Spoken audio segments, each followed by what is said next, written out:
Kain tayo mga kamoonlight. Good evening sa lahat. Ayan, ang ulam natin ngayon ay itlog na may sardinas. Ayan, sarap ng ulam natin guys. Itong mga ulam na to guys, mga panahon pa ng pag-aaral natin ng high school, ito yung kadalasan kong ulam. Yung itlog nilalagay ko ng sardinas. Ayan guys, sabayan niyo ako mga kamoonlight. Let's go.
Sana all.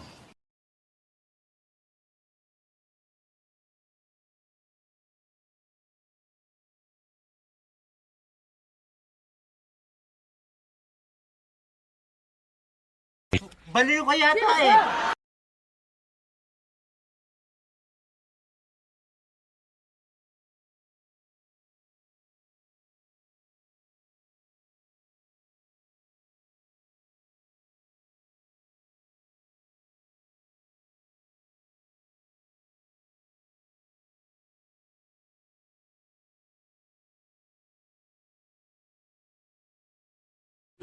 Hanggang dito na lang ang ating video mga kamoonlight. Maraming salamat po sa mga nanonood at nag-like at nag-comment sa aking video. Pa-like and share na lang. Maraming salamat po. God bless po sa ating lahat.